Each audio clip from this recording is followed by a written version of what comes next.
I never imagined my life would turn out like this, trapped in a cycle of numb routine, haunted by my own thoughts. I was barely surviving, coasting through the day as if my existence was a mere formality. Wake up, work, come back home, stare at the ceiling, and repeat. Anxiety and depression weighed on me like an invisible cage, confining me to this miserable loop. The few people who remained in my life would often tell me to get help, but nothing felt real anymore. Nothing felt worth it. It was on one of these bleak weekends, wandering aimlessly through town, that I stumbled upon an old flea market at the edge of the city. I had no purpose in mind, just a desire to be anywhere but my suffocating apartment. As I wove through tables stacked with random junk, my gaze fell upon a battered VHS tape. It was yellowed, with a label peeling off the corner. Scrawled in faded ink, the title read, "Cure Your Life." The words hooked me. Cure my life? It seemed absurd, but maybe my desperation led me to believe it could be a sign. I don't know what possessed me to buy it, but I couldn't resist. I handed over a few dollars to the vendor, and they offered me a knowing look that I shrugged off as coincidence. Back home, I dusted off my old, barely functional VCR. I hadn't used it in years, and a part of me wondered if the tape would even play. But after a bit of coaxing, the VCR whirred to life, and the tape began to roll. The screen crackled, flickered, and then settled on a grainy image. At first, it seemed like a simple self-help video, with a voice guiding viewers through exercises meant to improve mental well-being. The sound was distorted, the image shaky, and I had to lean forward to make out the words. The narrator's voice was low, with an odd metallic echo, repeating phrases like, "Free yourself, embrace the darkness, and let go." But as I watched, I noticed something strange. In the background, there was a dark figure, faint, almost imperceptible, standing just beyond the frame of the room in the video. I squinted, thinking it was some sort of visual glitch, but it seemed to remain there, just barely visible. It didn't move, didn't do anything, yet something about its presence made my skin crawl. Trying to shake off the unease, I told myself it was just an artifact of the old tape. I was already on edge, my nerves frayed. Probably just my tired mind playing tricks on me, right? I forced myself to look away and closed my eyes for a second, breathing deeply, trying to calm down. But when I looked back at the screen, the figure was still there, looming just out of focus, like it was hiding at the edges, waiting. Suddenly, the video crackled and the screen went dark. I jolted, my heart racing, but then the image reappeared, just as eerie and distorted as before. The figure was gone, and only the narrator's voice continued, murmuring phrases about releasing fear and conquering the darkness within. But I couldn't shake off the feeling that I was being watched. I kept glancing over my shoulder, half expecting to see something standing behind me. When the video ended, I felt drained, as if I'd been dragged through an emotional wringer. I was tempted to throw the tape away, but a strange curiosity gnawed at me, urging me to keep it.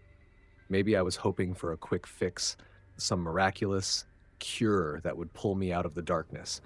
Or maybe it was something darker, something unexplainable that drew me back to it. That night, sleep eluded me. Every time I closed my eyes, the image of that shadowy figure returned, etched into my mind. I tossed and turned, haunted by the static-laden voice and the vague sense that someone or something was watching me. When I finally drifted off, it was only to find myself in a restless sleep, filled with strange, unsettling dreams, where dark shapes lurked at the edges of my vision, just like in the video. Morning light filtered through my window, but it did nothing to dispel the weight on my chest. I knew I should have just thrown the tape out, but something inside me wouldn't let it go. The tape sat on my coffee table, a silent reminder of the strange night before. I kept glancing at it, the words "Cure Your Life" taunting me from its peeling label. Logic told me it was nothing more than a cheaply made self-help video, but my gut insisted there was more to it. I spent the entire day in a fog, my mind replaying images from the tape, fixated on that shadowy figure standing in the background, staring back at me through the screen. As the sun dipped below the horizon, an unexplainable urge pulled me to watch the tape again.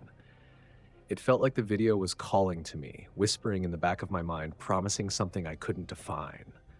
Part of me was terrified, but curiosity won out. I dimmed the lights in my apartment, inserted the tape, and hit play. The screen crackled to life with the same grainy image. The narrator's voice filled the room, echoing through the silence with its metallic, almost hypnotic tone. "Free yourself," it whispered. "Conquer the darkness." I shivered, but my eyes stayed glued to the screen. This time, the figure appeared almost immediately.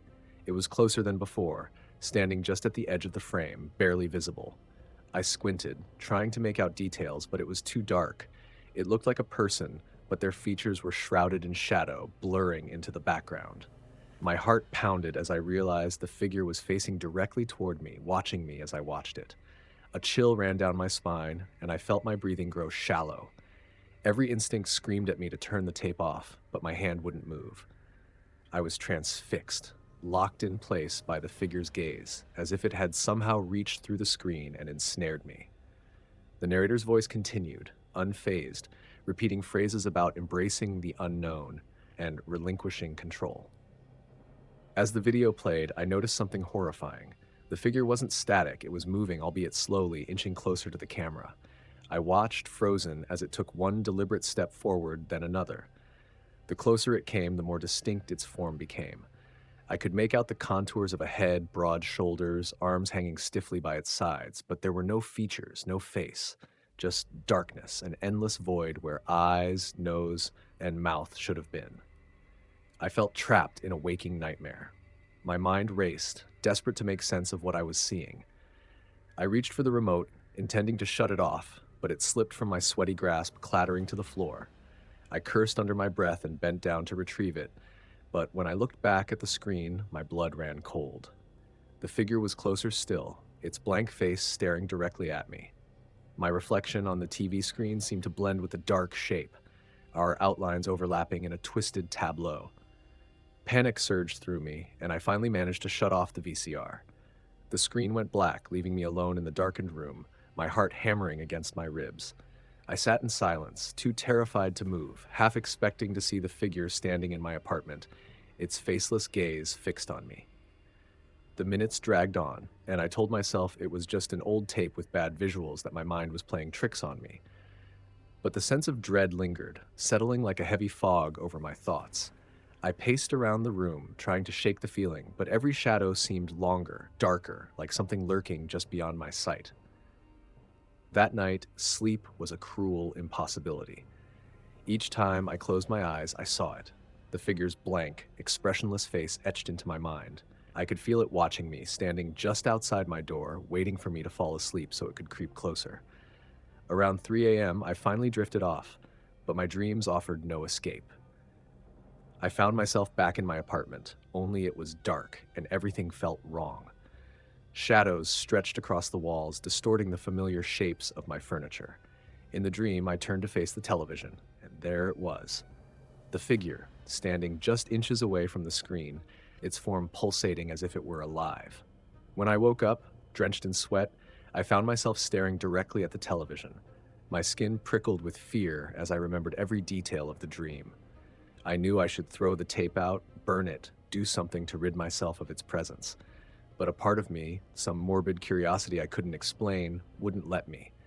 I felt like I was drawn into a dark web, unable to escape. The next morning felt like waking from a fever dream, yet the oppressive weight in my chest lingered, tethering me to the memories of the night before. I could hardly believe the tape was still sitting there on my coffee table, just as it had the day I'd brought it home. That title, Cure Your Life, now seemed like a mockery, a cruel joke. The tape had done nothing but tighten the grip of dread around my neck. But despite the fear, something deeper, some terrible curiosity, compelled me to watch it one last time. I waited until evening, as if darkness would somehow lessen the horror. I dimmed the lights, the shadows lengthening across the room, and then, with a shaking hand, pushed the tape into the VCR once more. The screen flickered, then settled. And there it was, the shadowy figure already there, waiting for me. But this time it was different. The figure was no longer a blur at the edge of the screen. It was standing front and center, perfectly still, as if it had been waiting for me. I could finally make out details that were previously hidden in darkness. It was tall, emaciated, with long limbs and an unnatural stillness. But its face, or where a face should have been, was a void, a featureless mask of shadow that seemed to absorb light itself.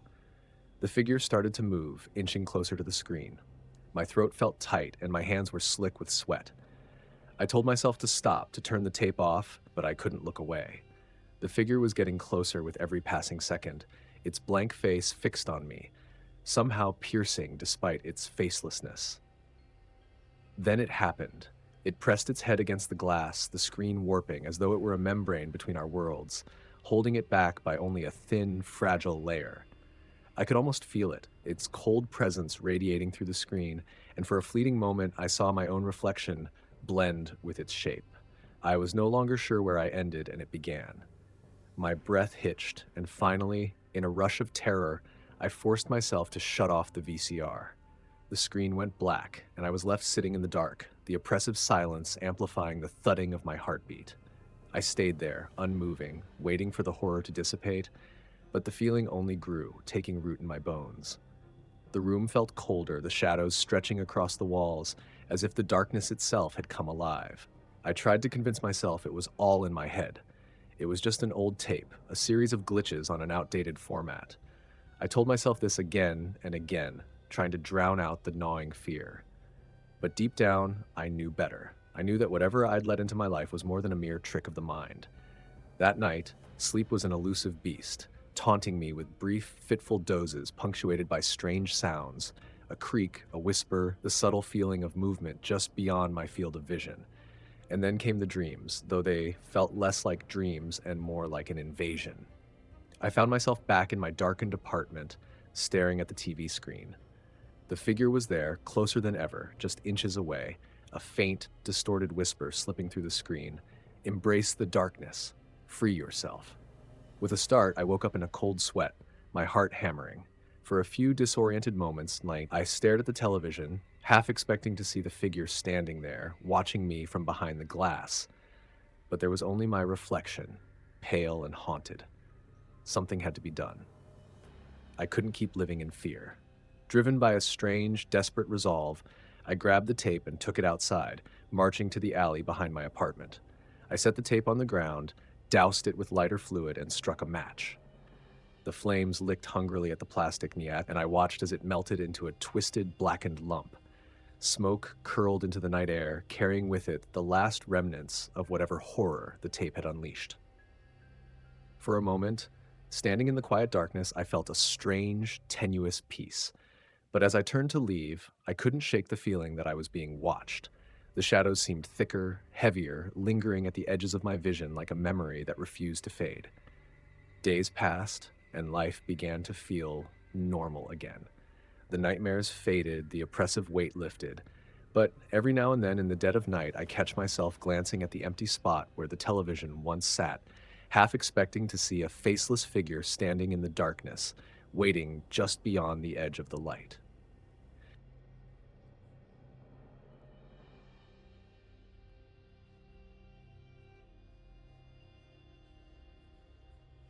The house seemed perfect. After everything I'd been through, finding this quiet, old place on the edge of a small town felt like a stroke of luck. It was the kind of house I'd imagined as a kid, a sturdy two-story building with wide windows and a sloped roof that creaked in the wind. There was a charm to it, a sense of history. A bit weathered, sure, but it felt solid. It felt safe. Moving in wasn't as difficult as I'd expected, mostly because I hadn't brought much with me. A few suitcases, a couple of boxes filled with the bare essentials, and some old furniture I'd managed to keep. It felt strange being in a place so big with so little to fill it, but I told myself I'd settle in soon enough. The neighborhood was quiet, bordered by trees and houses spaced far apart. I hardly saw anyone except for the occasional jogger or dog walker. People here kept to themselves, which suited me just fine. The first few nights were calm, if a bit eerie. I'd lie in bed listening to the hum of the refrigerator and the ticking of an old clock I'd found in the hallway. There were other sounds, too, faint creaks and groans that I assumed were just the house settling. It was an old building, after all, and I didn't mind the occasional noise. It felt alive, in a way, as though it were breathing with me. And at night, there was a comforting quiet that I hadn't had in a long time. One evening, after unpacking the last of my things, I sat in the living room, sipping a cup of tea, letting the stillness wash over me. But as the quiet deepened, I began to notice something odd. A few small items seemed out of place. My keys, which I'd left on the counter, were now on the coffee table. The TV remote was nowhere to be found until I spotted it wedged between the couch cushions. It was minor, insignificant stuff. I blamed it on exhaustion, the disorientation of moving into a new place. I brushed it off, telling myself I just needed to get used to the space. The nights continued, each one settling into a routine. I'd make dinner, watch a bit of TV, then head to bed, letting the darkness and silence envelop me. But that strange feeling lingered, a nagging sensation that something wasn't quite right. And then the noises began. They were faint at first, a soft scraping, the sound of something shifting above me. I dismissed it as animals in the attic, maybe a squirrel or a raccoon. But as the nights went on, the sounds grew louder, more distinct. Footsteps. Slow, deliberate footsteps above my ceiling, moving from one end of the attic to the other. I would lie there in the dark, holding my breath, straining to listen, my heart pounding as each step echoed above me. I told myself it was just my imagination. The house was old, the floors were probably warped, creaking under their own weight. But the footsteps didn't stop. They became a nightly ritual, a slow, unsettling pattern that I couldn't ignore. I'd close my eyes trying to shut it out, but the sound would creep in, refusing to be dismissed. I thought about going up there, but every time I got close to the attic door, an icy dread washed over me. I couldn't bring myself to look, as though some part of me knew there was something I didn't want to see. One night as I lay there, wide awake, I heard something else. Not just footsteps, but a low, rhythmic breathing. My blood ran cold, and I felt a chill spread through my body. I stayed perfectly still, too afraid to move, barely daring to breathe myself. The sound was faint, like it was coming from somewhere far off, but unmistakably there. Someone or something was up there, waiting. When morning came, the light didn't chase away the unease. I went about my day, trying to convince myself that it was all in my head, that I was tired, stressed, that my mind was playing tricks on me.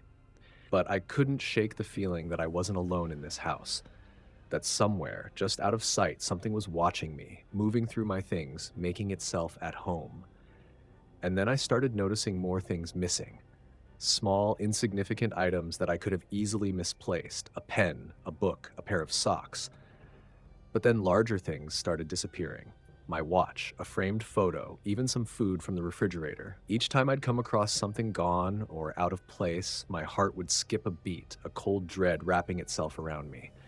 It felt as though the house was slowly taking pieces of my life, pulling me further into its shadows. By the end of the week, I knew I couldn't ignore it any longer. I had to find out what was going on. The days grew heavier as I tried to convince myself that I was overreacting. I brushed off the strange occurrences, throwing myself into work and mundane tasks to keep my mind occupied. But each night, as the world outside fell silent and the house settled into darkness, the sounds returned. Slow, deliberate footsteps above my head and that faint, almost ghostly breathing filtering down through the ceiling.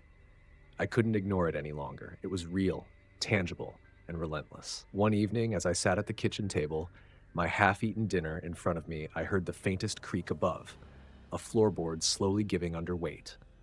I froze, fork hovering midair, listening as the sound moved across the attic. A surge of anger suddenly cut through my fear. This was my home, and whoever, or whatever, was up there had no right to intrude. I'd had enough.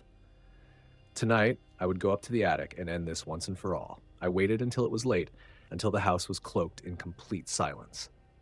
My heart pounded as I climbed the narrow staircase leading to the attic door, a flickering flashlight gripped tightly in my hand. At the top, I stood staring at the old cracked door, feeling my resolve waver. The air was thick, almost suffocating, with a cold draft seeping through the cracks. It smelled stale, of dust and something faintly rotten. Swallowing my fear, I reached for the handle, feeling its cold, rough texture under my fingers. I pushed the door open slowly, the hinges creaking in protest. The attic was pitch black, an expanse of shadow and silence stretching before me. I took a tentative step forward, my flashlight casting a shaky beam of light across the floorboards and into the darkened corners. It looked like any other attic, filled with discarded boxes, old furniture draped in cobwebs, and dusty trunks. But as I moved further in, something made my skin crawl. Scattered among the clutter were personal belongings, items I recognized as mine. My missing socks, the book I'd misplaced, even a half-eaten sandwich from the fridge, now moldy and decomposing. A sense of dread washed over me as I pieced it together. Someone had been living here, hiding among my belongings, sneaking down at night to steal whatever they wanted. Anger flared again, only to be overshadowed by fear. Who could it be? Why were they here? The thought of someone invading my life so closely felt like a violation, a tearing apart of my sanctuary. As I shone my flashlight further into the attic, my beam fell on a small, makeshift bed in a hidden corner. It was nothing more than a pile of tattered blankets and pillows, but it was unmistakably someone's sleeping place. Next to it, I saw a worn notebook, its cover peeling and frayed, tucked beneath a stack of crumpled clothing. Curiosity mingled with terror as I reached for it, flipping it open with trembling fingers. The notebook was filled with handwriting that looked eerily familiar. It was scrawled, messy, like the person had been writing in a hurry. But as I read, my chest tightened in recognition. The entries weren't just anyone's, they were about me. Entries dated back years, recounting moments from my childhood, details only I would remember. The way I'd gotten lost in a grocery store when I was 5, the scar on my knee from a fall off my first bike, my fear of thunderstorms. It was all there, every small, intimate memory cataloged with a precision that was both obsessive and haunting. The last entry was dated only a few days before I moved in. It described in chilling detail the moment I'd first walked through the front door, how I'd looked around with a mixture of hope and exhaustion. The writing was filled with affection, almost like admiration, but something about it felt wrong, twisted, as though this person believed they had a right to my life, my history. My mind spun with questions I couldn't answer. How could someone know these things? Who would write them down? I scanned the attic again, my flashlight trembling as my pulse raced. That's when I noticed a photograph lying face down next to the bed. I picked it up and turned it over, my breath catching in my throat. It was a picture of me as a child, standing next to another boy who looked almost identical. The memory was distant, blurred around the edges, but I remembered him, my twin brother. I hadn't seen him since we were young. He'd gone missing one day, vanishing without a trace, and though the police searched for months, they'd found nothing. It was as though he'd been erased from existence. My hands shook as I clutched the photo, piecing together the horrible truth. He hadn't disappeared. He'd been here, watching me, keeping close to me all these years, living in the shadows of my life. The realization was too much to bear. I stumbled back, my legs weak, and nearly dropped the flashlight. I could barely breathe, my mind reeling with the revelation. I felt exposed, vulnerable, like my entire life had been peeled back and examined under a twisted, obsessive lens. The memories, the childhood events he'd recorded, they weren't just his way of staying close. They were his attempt to claim my life, to possess the memories we'd shared. Before I could react, I heard a faint creak behind me. I whipped around, the flashlight casting a wide arc across the dark attic, landing on the figure of a man standing just beyond the reach of the light. He was gaunt, his face pale and hollow, but his eyes were the same as mine, staring back at me with a cold, calculating intensity. My breath hitched as I faced him, my brother, the boy who had vanished without a trace, now standing before me, a shadow of the child I remembered. His face was gaunt, his eyes sunken and intense, the resemblance to my own features twisted, worn down by years in the shadows. We stared at each other in the oppressive silence of the attic, his expression unreadable, yet filled with something I couldn't place, anger, maybe, or longing. What are you doing here?" I managed to whisper, my voice trembling, my heart pounding in my chest. For a moment he didn't answer, just stood there, as if savoring the moment, his head tilting slightly to one side. When he finally spoke, his voice was low and raspy, filled with an unsettling calm. "I've always been here," he said, his gaze unwavering. "Watching. Waiting." His words sent a chill down my spine, but I couldn't look away. The reality of the situation was impossible to fully comprehend, and yet it was happening. I'd always thought he was gone, that he was just a ghost from my past, a scar on my family's history. But he'd been here all along, lurking in the shadows, weaving himself into my life without my knowledge. "I thought you were I thought you disappeared, I stammered, gripping the flashlight so tightly my knuckles turned white. Why are you here? Why didn't you ever say anything? He took a step closer, his movements slow, almost deliberate, as if he were savoring the fear he was stirring in me. You left me behind, he murmured, his tone laced with a bitterness that cut through the air. Everyone left me, but I survived. I learned how to live without anyone, without you, and now I don't need to hide anymore. A wave of guilt washed over me, mingled with confusion and terror. I had no memory of abandoning him, no explanation for how he'd ended up here, living in the shadows of my life. But as I looked into his eyes, I saw a fractured reflection of myself, a version of me that had grown up alone, twisted by isolation and bitterness. Why? Why take my things? I asked, desperate to make sense of the situation, to find some thread of humanity in his gaze. Why write about my life like that? He laughed softly, a hollow, humorless sound that echoed through the attic.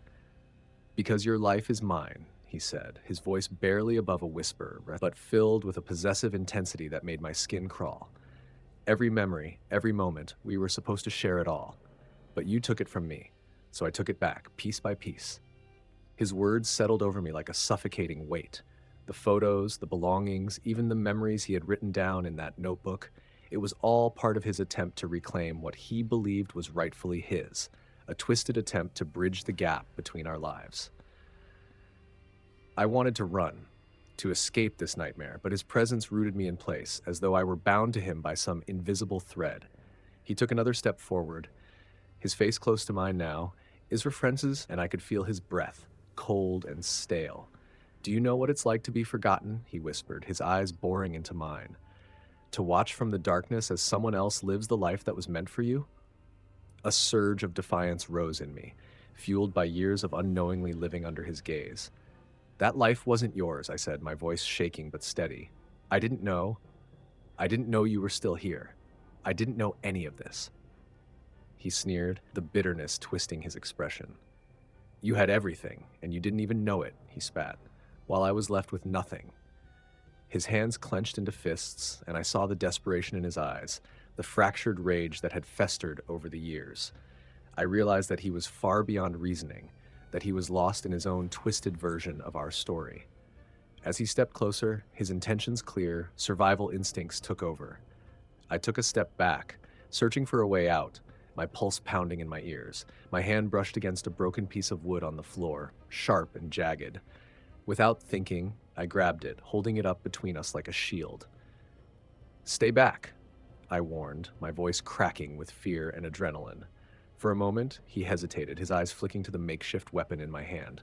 A flicker of something, maybe recognition or surprise, crossed his face, but it was gone as quickly as it appeared. He lunged at me, a blur of movement in the dim light, and I swung the piece of wood, feeling it connect with his shoulder. He staggered back, a look of fury flashing across his face. I didn't wait. I turned and bolted, scrambling down the stairs, my heart racing as his footsteps pounded behind me. I didn't look back. I couldn't. I sprinted through the dark hallway, throwing open the front door and stumbling into the cool night air, gasping for breath. I ran until I couldn't hear his footsteps anymore, until the house was just a dark silhouette against the night sky. I collapsed on the ground, trembling, my mind reeling with the events that had just unfolded. The reality of it was too much, too surreal, like a nightmare that clung to my skin even in the waking world. The police found him a few hours later, hiding in the attic, surrounded by the remnants of his strange, obsessive shrine to our shared past. They took him away, his face blank and unreadable as they led him into the patrol car. I watched from a distance, numb, feeling a mixture of relief and sorrow, knowing that the brother I'd lost had been there all along, watching from the darkness.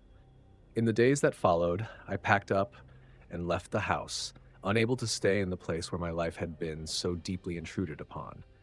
I tried to put it behind me, to move on, but sometimes, late at night, I feel that same familiar unease, a sense of being watched. And I wonder if he's still out there, lurking in the shadows, waiting for another chance to reclaim the life he thought was his.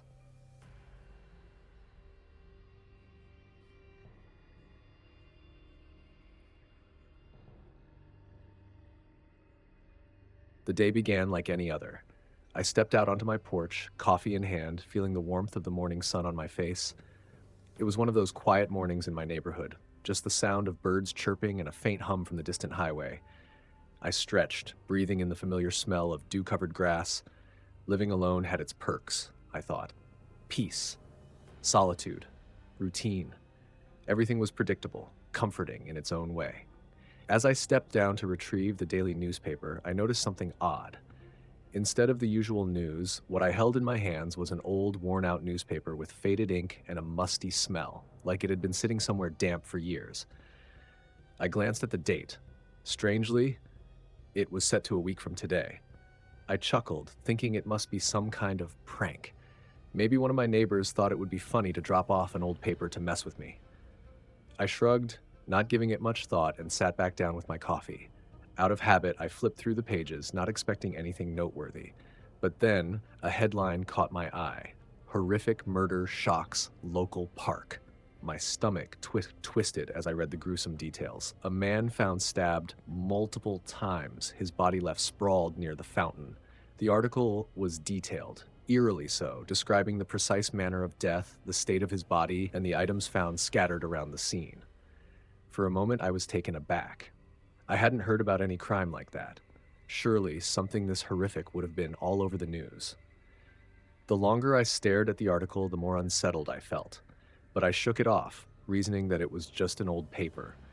Maybe it was an incident from a nearby town, and somehow it had ended up here. I put the paper aside, poured myself another cup of coffee, and went about my day, trying to push the unsettling feeling to the back of my mind. But over the next few days, that article kept nagging at me. I couldn't shake the images it had painted in my head. It seemed ridiculous, but part of me couldn't stop thinking about the specific details, the vivid descriptions. It was like they were burned into my mind, and every time I closed my eyes, I saw flashes of that imaginary crime scene. Then, 2 days later, I turned on the news, and there it was. The same murder, described in every gruesome detail, just as the paper had outlined. A man had been found in the park near my house, exactly as described in that strange newspaper.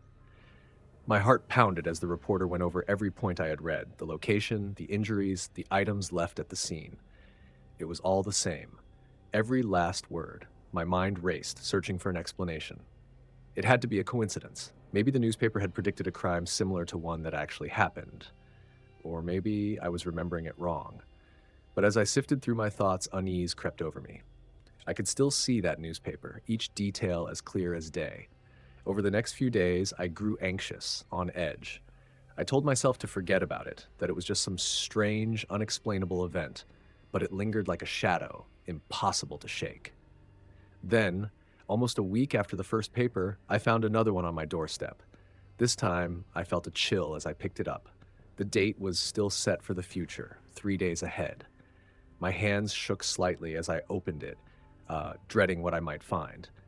Sure enough, there it was, a new headline detailing the disappearance of a young woman last seen on the corner of my street. My stomach turned as I read the description of her clothes, her last known whereabouts, and the faint, unsettling detail that her purse had been left behind, scattered across the pavement. I didn't know this woman, but something about it felt disturbingly close, as though I were somehow connected to the story. It mentioned the exact corner, a place I walked past every day. I couldn't ignore it anymore. I was rattled, barely able to sleep. I found myself watching the news obsessively, waiting to see if it would happen just like before. And, just like clockwork, it did. 3 days later, the story broke. A young woman had gone missing from that same corner. Her belongings had been found scattered, and the police were still looking for leads. My heart pounded as I watched the broadcast, the words from the newspaper replaying in my mind. The coincidence was too much to ignore.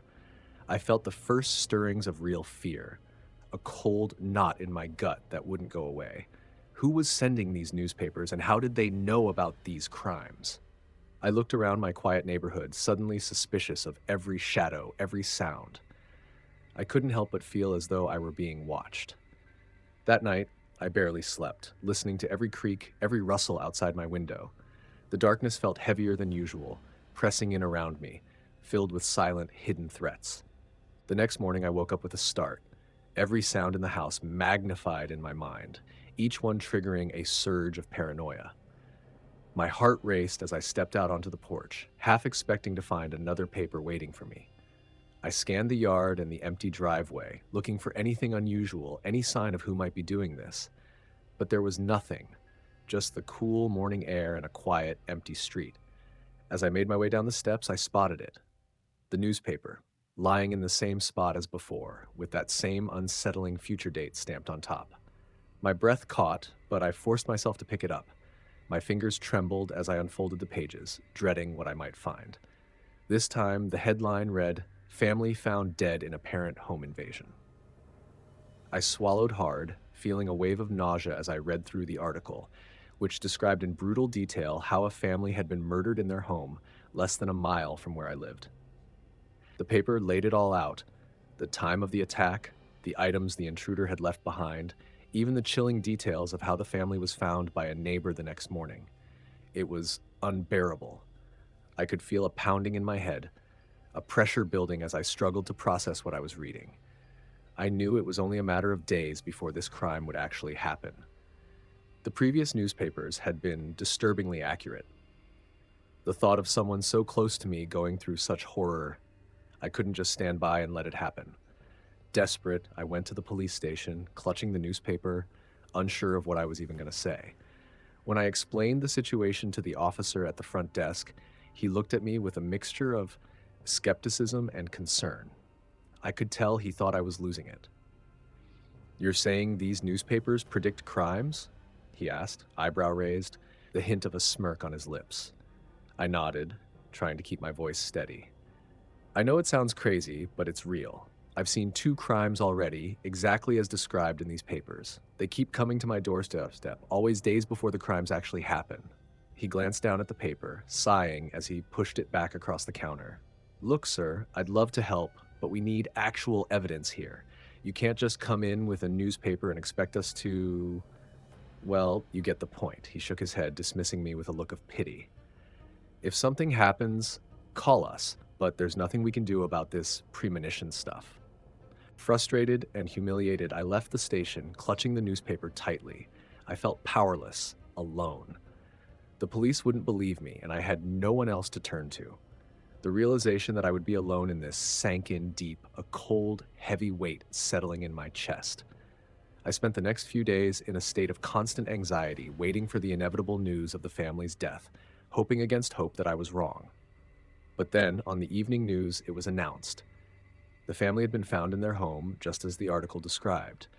The details matched perfectly, down to the items left behind. My stomach twisted as I watched the report, the dread turning into a sickening sense of inevitability. It was real, and it was happening. The newspapers were telling the truth. I felt trapped in a nightmare, unable to escape or find any sense of peace. I became obsessed, barely sleeping, watching my doorstep each morning with dread.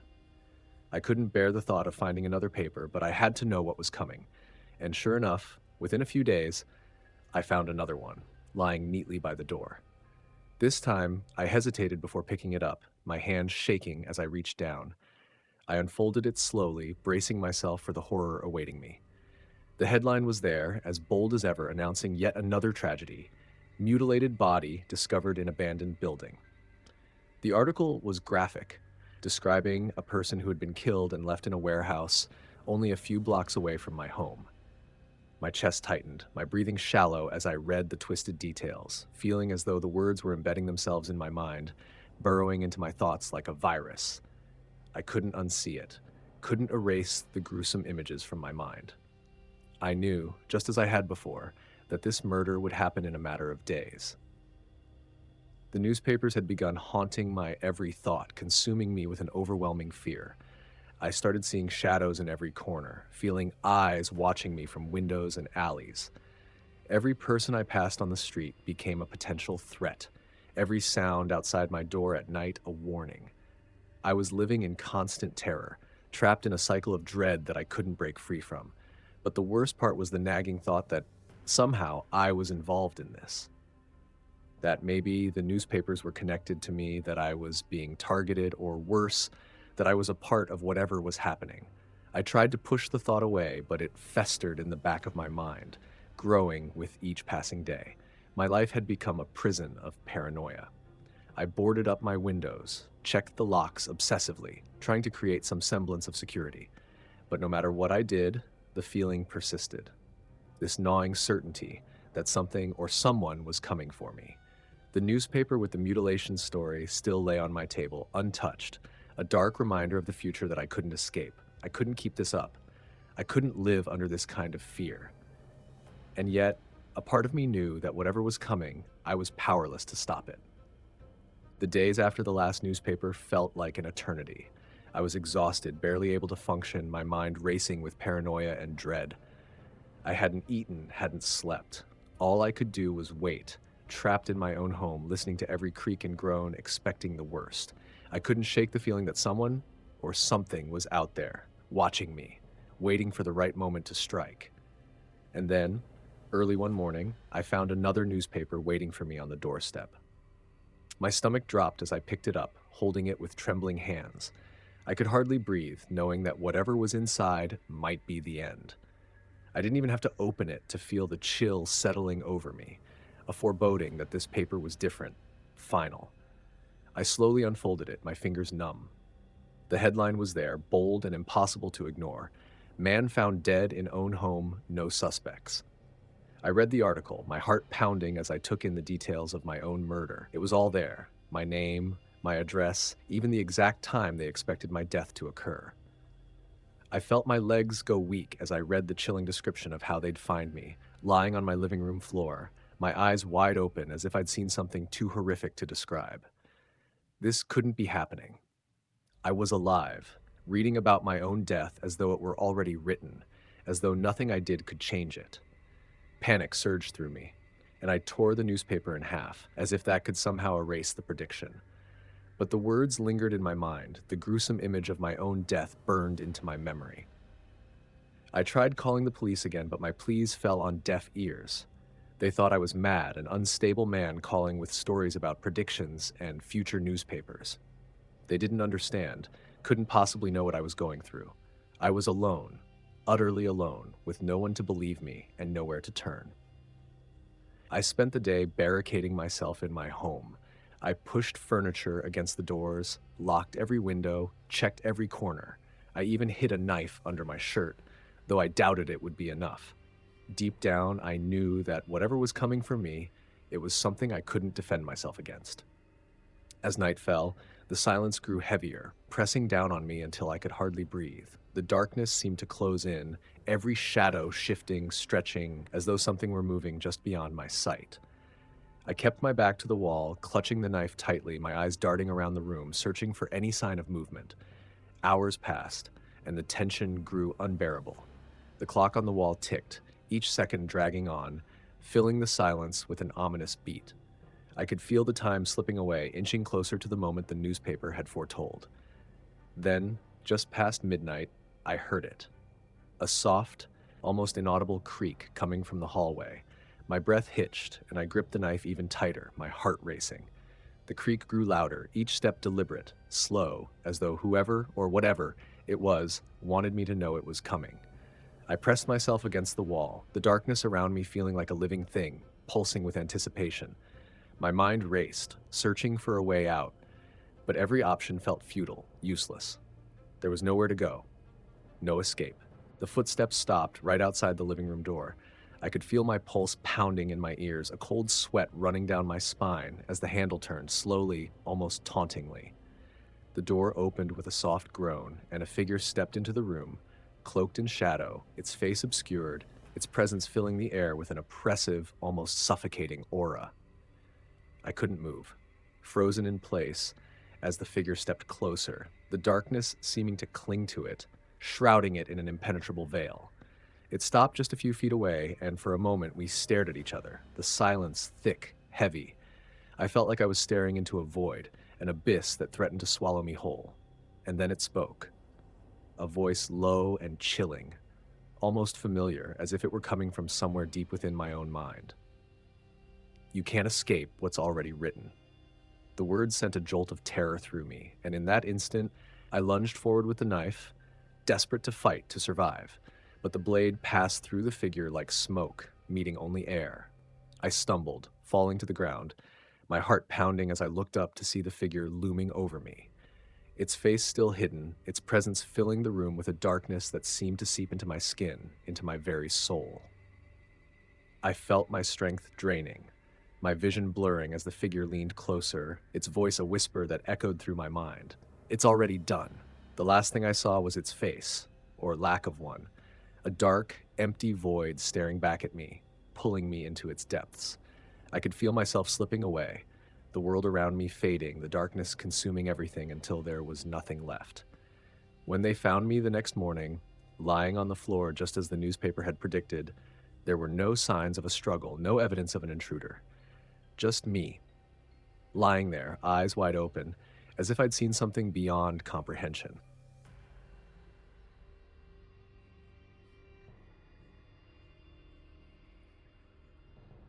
It all started so subtly that at first I brushed it off as just my eyes playing tricks on me.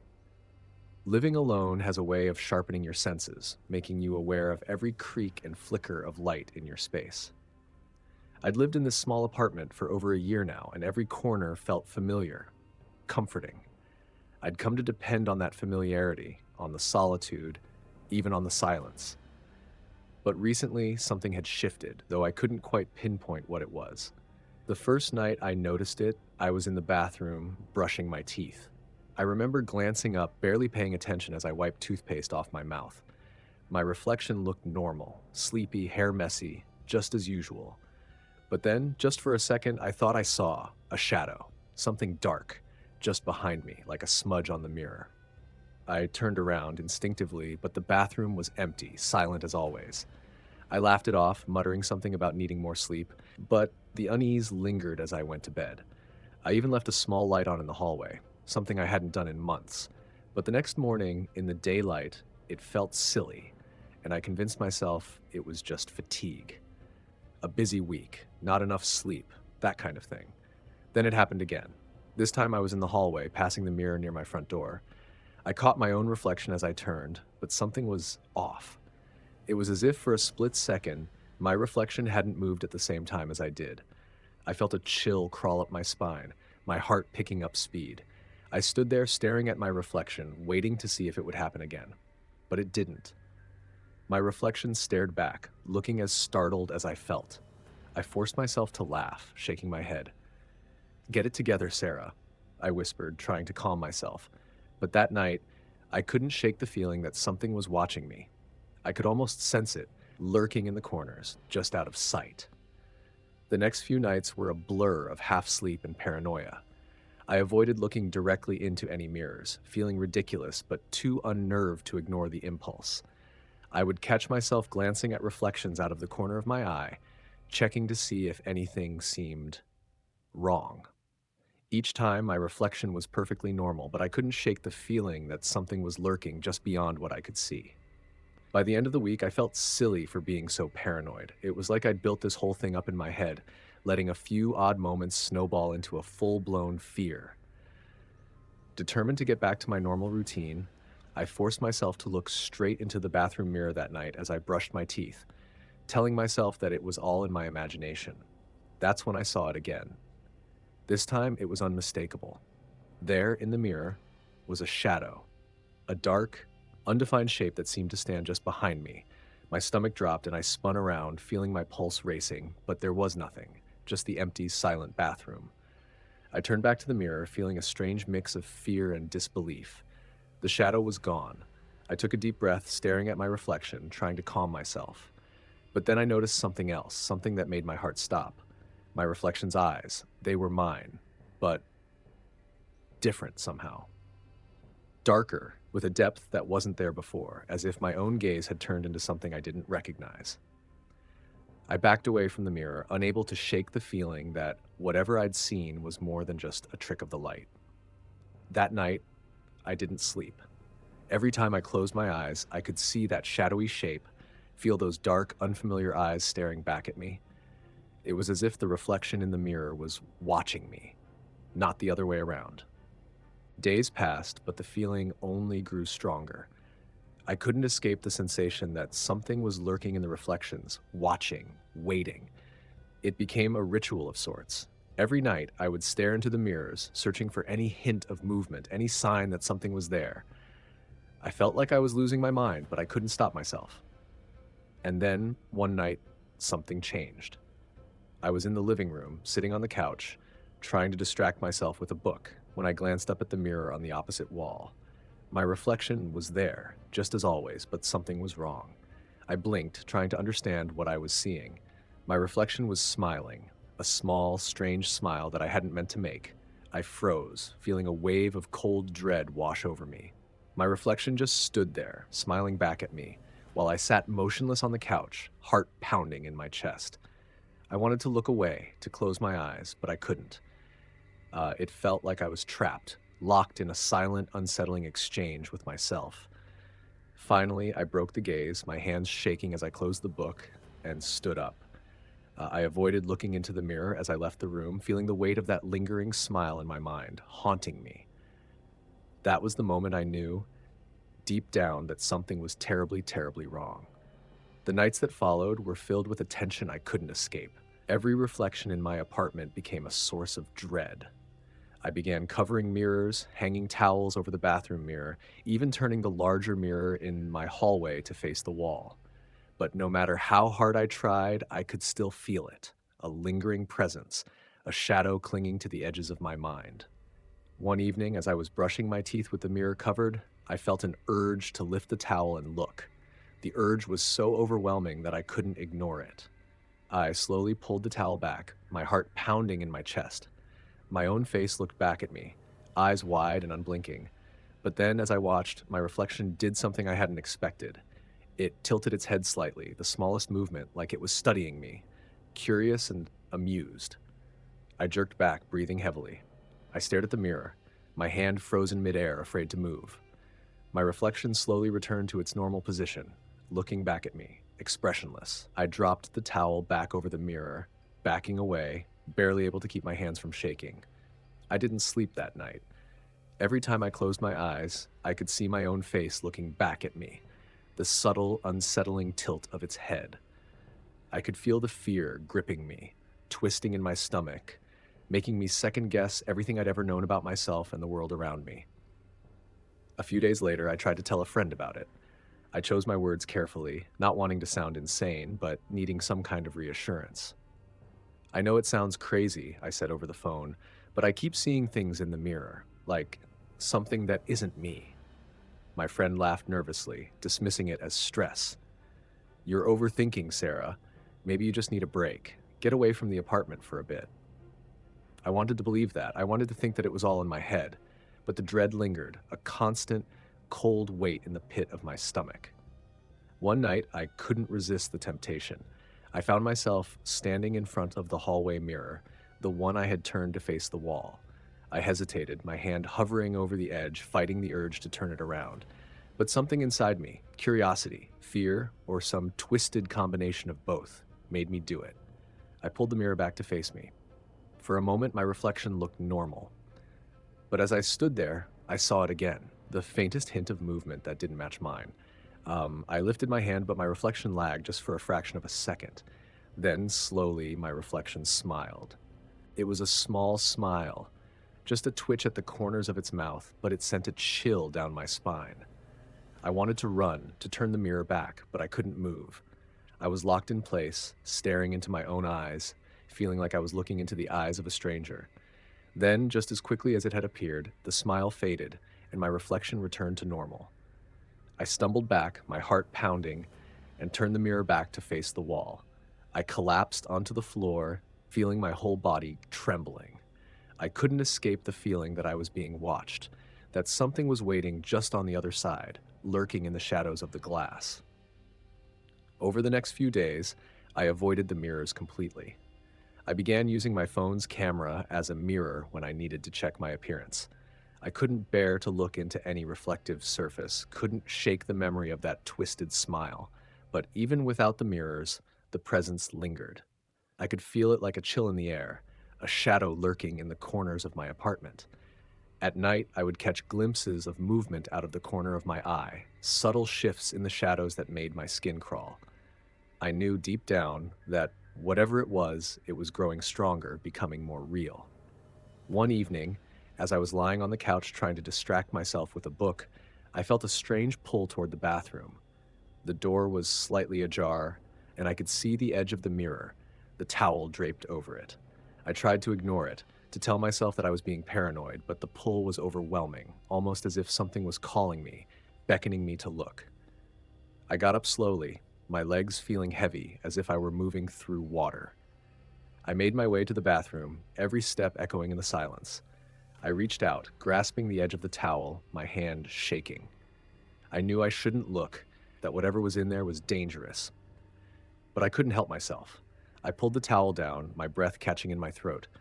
For a moment, I just saw myself staring back, pale and frightened.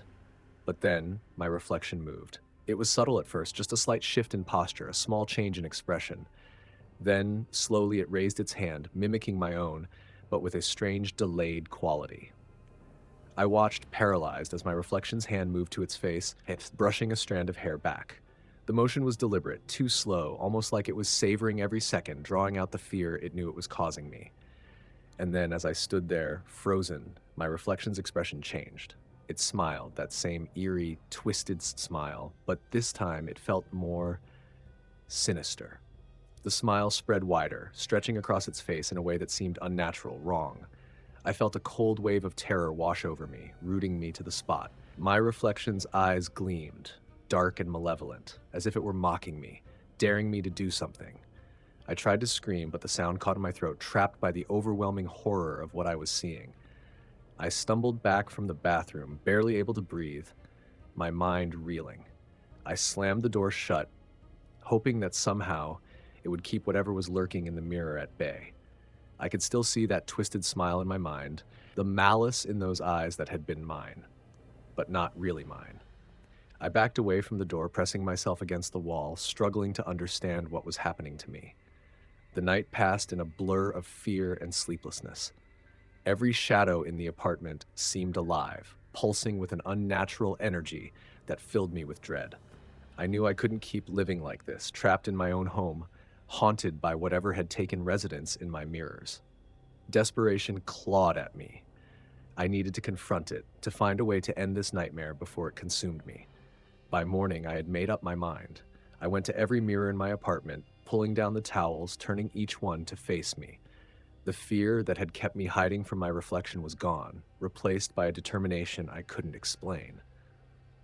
I knew I had to face whatever this thing was. I stood in front of the hallway mirror, staring into my own eyes, waiting.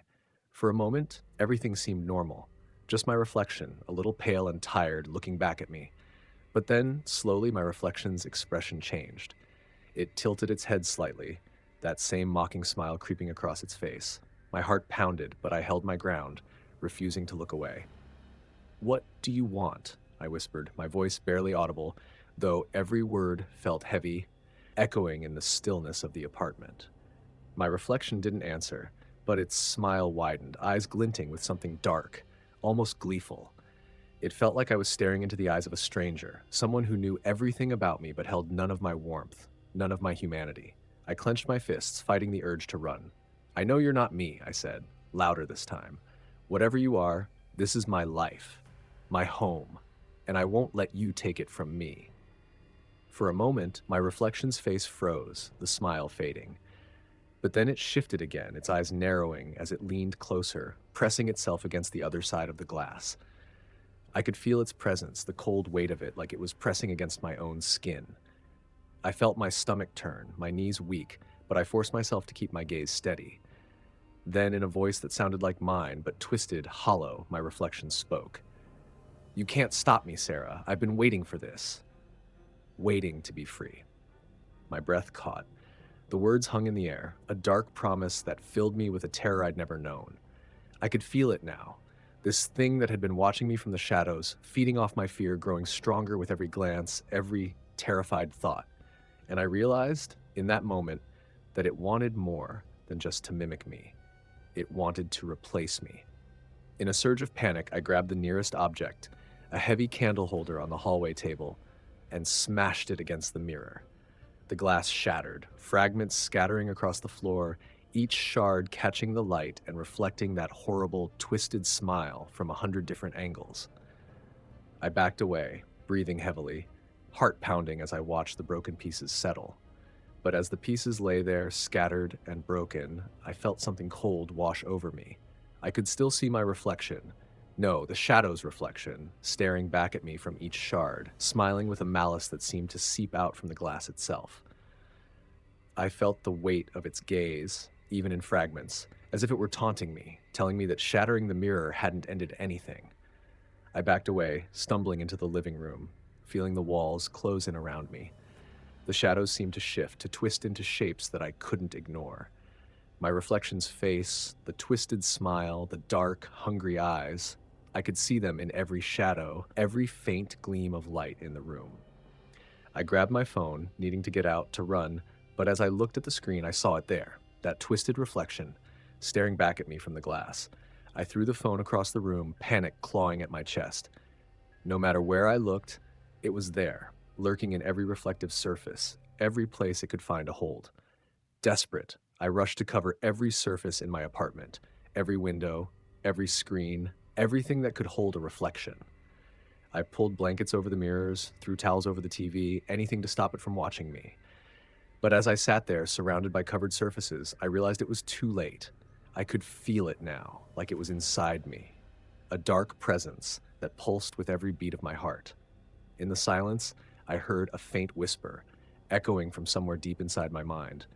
"You can't hide from me, Sarah. I'm already here." I knew then that there was no escape.